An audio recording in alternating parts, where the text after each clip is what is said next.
I'm Gary C. Johnson.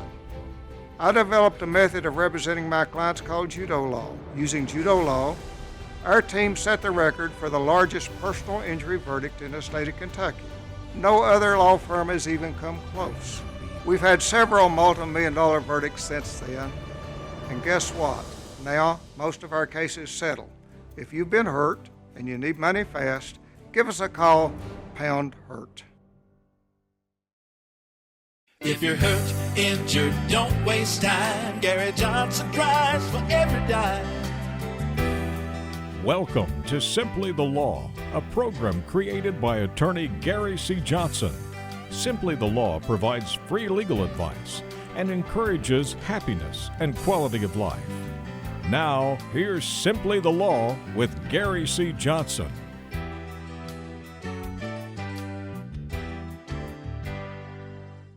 Hello, everyone. Welcome into the little program called Simply the Law. I'm Keith Casebolt, the guy that comes up with the program and all the information, my friend Gary C. Johnson. Hey guys and gals, how you doing? Wonderful. Thank you for hanging out with us. Tonight I'm going to talk a lot about the law. I even had some stuff on the computer about the law. And then you know how many times have I said a thought pops in your head when you don't even know it? Well, I was at the office today and I was thinking about recording, getting ready for the program. And so that little chatterbox or whatever it is said, you know, Gary, law's pretty boring. It's just common sense. We've got too many laws already. People might not be that interested in hearing about the law. And it directed me, that little voice did, to look around to the office.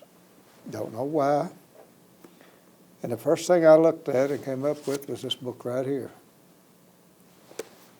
The Art of Living by Wilfred Peterson.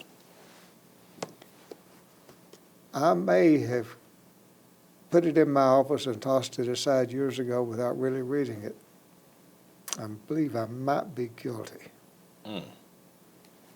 And then something made me pick it up today.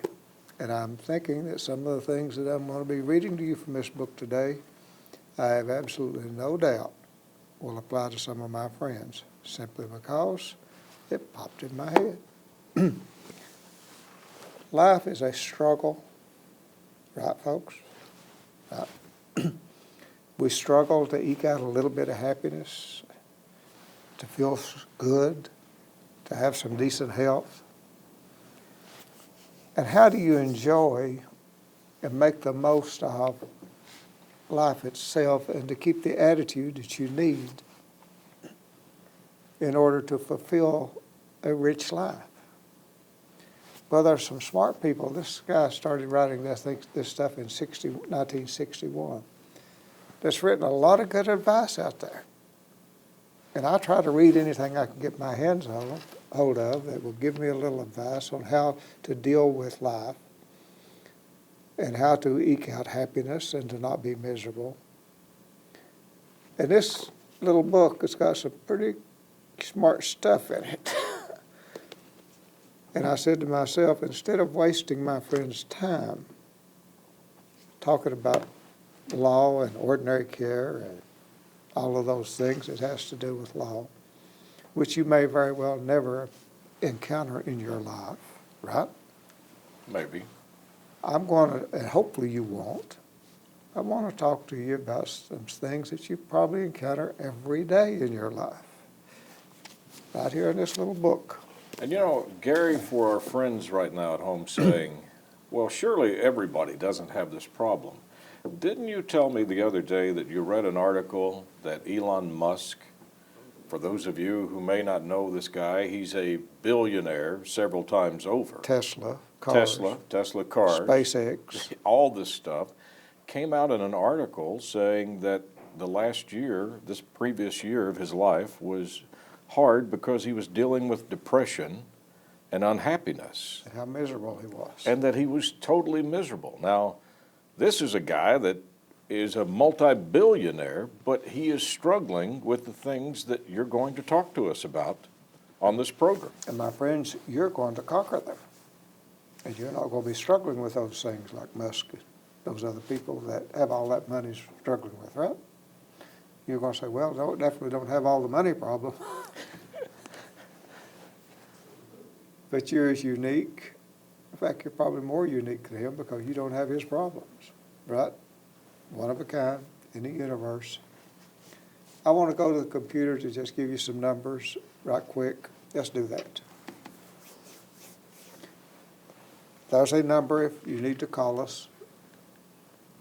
We have a Lexington office out off of Winchester Road. GaryCJohnson.com or judolaw.com. You can find us. And in general, I got to make sure I do this. Make sure you have your underinsurance that protects you and your family. UNDER insurance. Check your deck sheet. Make sure you have it. And make sure it's the same amount as your liability coverage that you have, and it's not less. And see, I haven't had a program. I'll show you. The law. I want to do it. So you had everything laid out to talk about the law, to instruct everyone, and then at the last moment you said, It's not that. I don't know why. Mm-hmm. And I'm afraid to ask. But any more things, before I do these programs, things just come into my mind. I don't know where they come from. Maybe it's my subconscious. I don't know. I'm not going to question it. I just know that I'm starting to listen to it. And today, it popped into my mind that I needed to do something other than the law to talk to my friends about. And then the first thing I looked at when my attention was directed to was this book right here, The Art of Living. I'm going to read to you from it. But to read to you, I have to have glasses, right? I bet none of my friends need glasses, right? oh, I'd say we've all got a pair in our pocket or a car or couch. This is The Art of Living by Wilfred Peterson. Neat book.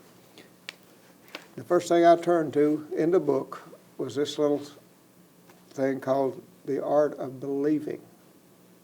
And I said, I'll bet you that one of my friends may need to hear this. So I'm going to read it to you. All that I have seen, wrote Emerson, teaches me to trust the Creator for all I have not seen. Believing is a daring adventure into the unseen. It is a radiant faith in the unexplored, the undiscovered, the miracles of the future. There is magic in the art of believing. Believe. Engrave these words of the Master in your memory. All things are possible to him that believe. Believe. Believe in the limitless supply of God's goodness. The universe is filled with more wonders than you can imagine. Believe. Project, as we've said before on this program, project a mental picture of your goal in life. Believing is a creative force that brings the visible out of the invisible. You must believe to achieve. Believe. An old Latin proverb reads, believe that you have it, and you have it. Believe. There's a natural magnet within you that attracts to you what you are. Doubts attract doubt, and faith attracts faith. Have faith in others, and you will inspire them to have faith in you. Believe. Ponder the advice of Fred Crane. You may be deceived if you trust too much, but you will live in torment if you do not trust enough. Believe. Believe in enduring life's values. Stand up and be counted for the things that count. Believe. Believe that you are big enough to master any problem, that you can handle life. Believe that you can go on growing now and through all eternity. Drive your stake far out into the universe. Believe the magic of believing is for you. As Alexander Dumas wrote, where is the man who will save us? We want a man. Don't look so far for this man. You have a hint at hand. This man it is you, it is all of us, believe. Now, is that powerful? It is extremely powerful because the whole time you're reading that, I'm thinking about individuals that I've talked to that have been wildly successful. And I always ask them the question, what made you think that you could do it? And they came back with exactly what you said. I just believed I could do it. Right. I never had a doubt. They set their goal. They believed. And because of that belief, Gary, talk a little bit about the power of the mind, that when you turn that over to your subconscious or your mind, and you say, I believe with everything in me that this is so, or I can do this, or I can be this person, or I can achieve this, how powerful is that? I think your brain has unlimited power. I discovered probably 40 years ago, and I've told probably 1,000 people this. If you want to become something, or be something more or different, plant that vision right there. And believe it, and then act exactly like the person that you planted right there would act. And that's what you become. And you become successful. Or whatever you're doing, whatever endeavor it is. But you have to believe and then turn it over to your mind, which will take care of you if you'll let it, and say, I believe, I believe, I believe. And it'll happen. I've said it on this program many times. For some reason, I think I needed to say it again on the program tonight, because I think there may be one or two of my friends that don't believe in themselves anymore. And you need to believe in yourself. Is there a key to this also, that when you do say, I believe, you've got to be consistent with it? You can't just wake up tomorrow morning and say, oh, yesterday I believed all these good things were going to happen. It's been 24 hours and it didn't, and you stop it or throw it away.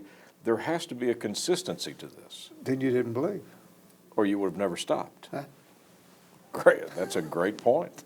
Let's take a break and we'll come right back. That is a great point. I'll touch on that when we come back. So stay with us. Gary C. Johnson and Simply the Law right after you see this. People are asking, what is judo law? Judo is a martial art that uses the opponent's strength to defeat them by not opposing it directly. Gary C. Johnson created a method of practicing law based upon that principle. It worked so well, he named it judo law. To see the results, go to GaryCJohnson.com. To have Gary and his team of judo lawyers go to work for you, dial pound HURT. This is an advertisement.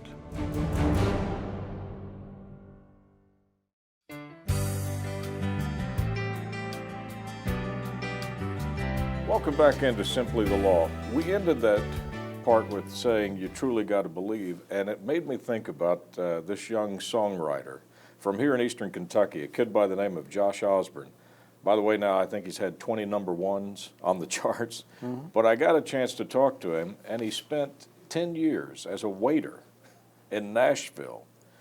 And I said, what gave you the courage to keep going? And he said, I believed. He said, now, had you told me up front, I would have had to wait 10 years for it to happen. Maybe I wouldn't have done it. But he said, I consistently believed, and the 10 years flew by until the success happened. So he truly believed that it was going to happen, and it did.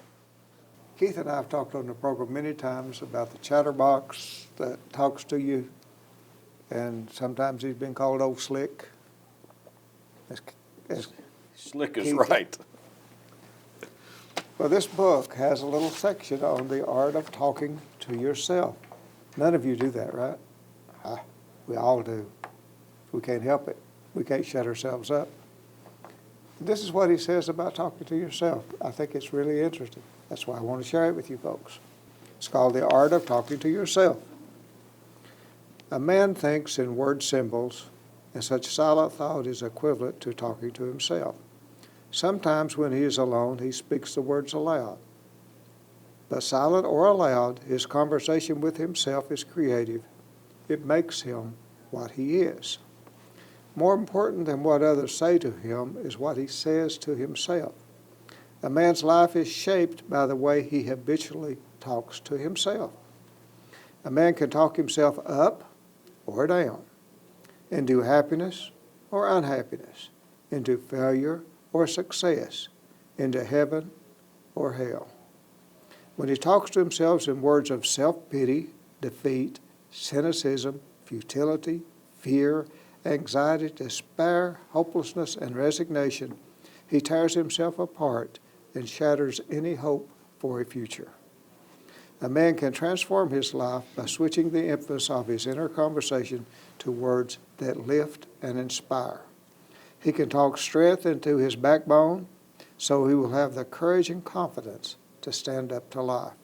He can talk himself out of discouragement and despair by counting his many blessings before anything else. He can talk himself into accepting hardships and handicaps and enduring them with a gallant spirit. He can talk himself into seeing his duties and responsibilities in a new light, more as opportunities and privileges. He can talk himself into having a new faith in the love of God and the greatness of man. He can talk himself about the beauty, glory, and wonder of life so it will glow with a new radiance. He can talk to himself about his dreams, his hopes, and aspiration.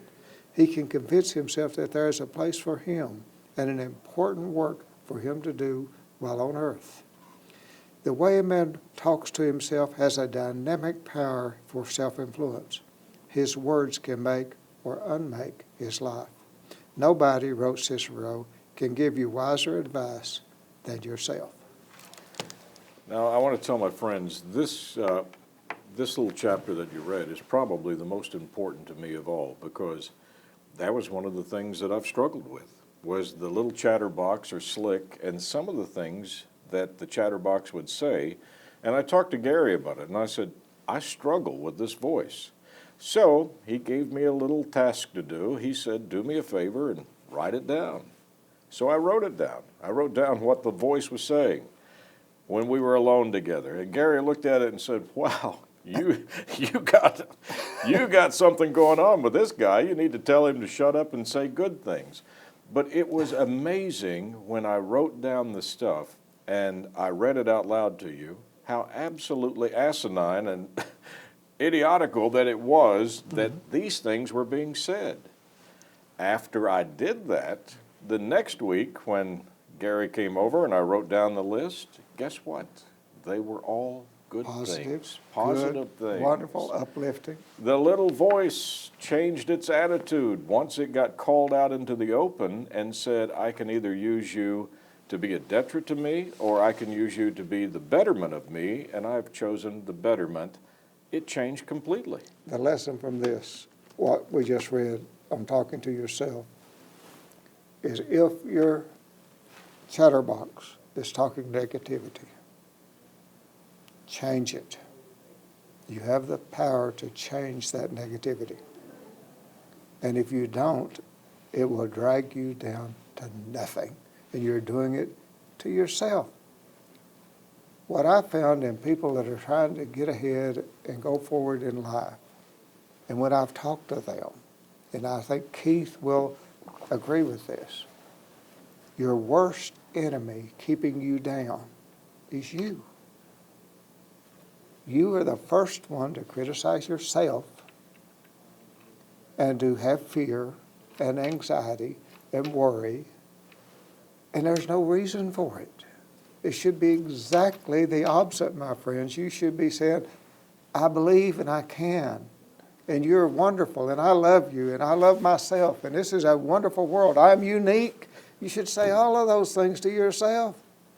Now, see, isn't that so amazing how easy he just switched that? Instead of you walking into the job interview thinking, they're not going to like me, I'm not going to get the job, all these negative things, you can walk in there and say, wait till they meet this person.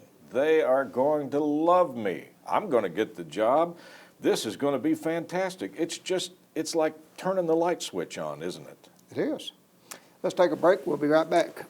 You know, I really am enjoying this program because, as we mentioned at the top with Elon Musk and people tell you money can't buy you happiness, what Gary's talking to you about, hopefully, is going to give you a little bit more happiness in the dash. Stay with us.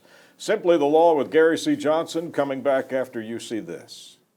Eastern Kentucky, southern West Virginia, and southwest Virginia. It can be a tough territory to reach when it comes to marketing. We can help. We can also help you find your identification. And we have plenty of services to do it and a lot of experience behind us, over 37 years. In fact, we've either booked or sold nearly $70 million in advertising in this region. You need a new voice, a new idea, a new concept? Casebolt Marketing. We're ready to go to work for you today. Our motto is nothing happens until you make it happen. So let's get started today.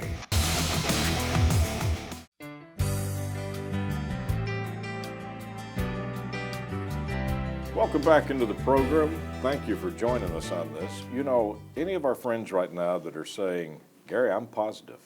I've got those traits. I feel that way. Guess what? You're ahead of billionaires. You're ahead of... You're the 1%. You're in the 1%. You ought to feel fantastic about yourself because people struggle with it. That's right. Well, you were talking about having the attitude of going to the job interview and how you're going to be the one that you're going to kill it. Well, what if you don't? What if for some reason, with all of your positive attitude, you don't? Well, guess what? I'm going to read to you how you deal with it. It's in this book. We just accidentally did that, by the way. Right. I walked into it. I had no idea the chapter was Okay. there. And this one he calls, this guy's so smart, The Art of Failure. He who hopes to avoid all failure and misfortune is trying to live in a fairyland. The wise man realistically accepts failures as a part of life and builds a philosophy to meet them and make the most of them. He lives on the principle of nothing attempted, nothing gained, and is resolved that if he fails, he is going to fail while trying to succeed. He does not set for himself the impossible ideal of always being successful in everything. He knows there will be failure. He does the best he can, and then with a serene spirit accepts whatever comes. He learns from the scientist who said, at best, research is about 99% failure and 1% success, and the 1% is the only thing that counts. He finds courage in the pages of biography, which indicates that our greatest men failed many times. For instance, Louis Pasteur was described as a scientific phoenix who arose triumphant from the ashes of all of his mistakes. He recognizes that although he cannot control what happens to him, he can always control how he responds to failure.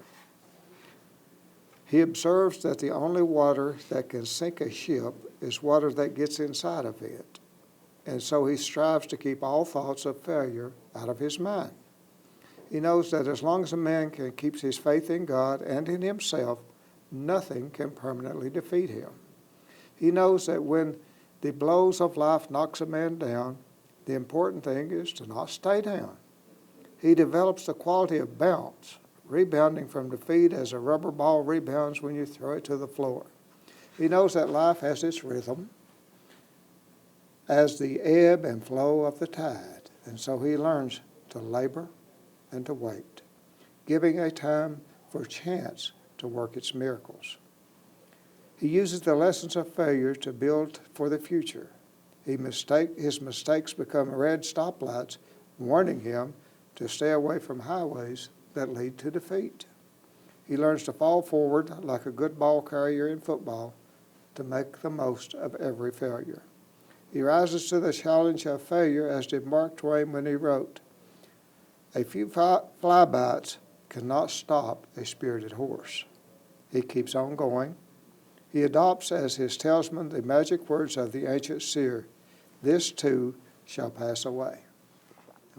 You know, as I'm listening to you right there, I think about so many successful people, when they're interviewed, they go back to when they struggled.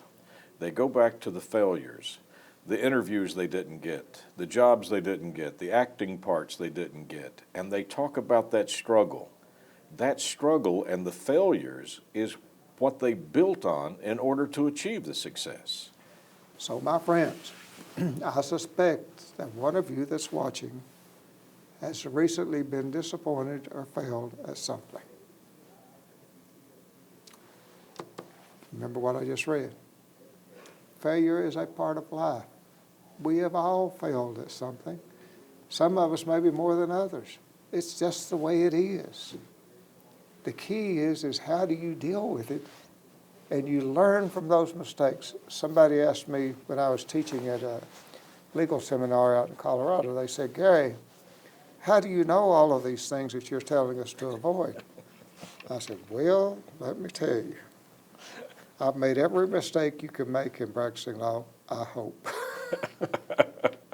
That's how I knew all those things to teach them. I'd been there, I did that. And you learn from mistakes, you learn from failures, and you grow from it, and you become more. And anyone that's never had a failure hasn't lived. You haven't lived a full life. You haven't felt the disappointment of failure. And then you take that disappointment and you do just like judo law and judo life. You turn it around and you make a positive out of it. A wise fellow once told me that he had never had anything or deal that he fell out of, that didn't get, that didn't shortly thereafter fall into something even better than that. And that's how you have to look at life. You have to deal with it, accept the failures as part of living, and enjoy them and learn from them. That's my recommendation to you, my friends. And it all goes back to the first segment that you read on believing. You got to believe. If you believe that, then the failures just bounce off and you just look at it as another step to success, another step to happiness. That's right. And you will, my friends, you will. You know, my friend, a very important program. A lot of times people ask, Gary does Simply the Law, and sometimes he just talks about our happiness and our well-being. That's because you know that's the most important thing to all of us. You can always get a book up and learn some law, okay? But learning how to live and to be happy, that's the struggle. My friend, thank you for the information. Thank you so much for tuning in. You know, giving us 30 minutes of your life is very important to both of us. On behalf of Gary C. Johnson, I'm Keith Casebold. Thank you so much for tuning in to Simply the Law. As always, Gary and I look forward to seeing you again next week, right here at the same time. Thank you for watching Simply the Law, a program created by Gary C. Johnson. Until next week, may you be safe, blessed, and happy.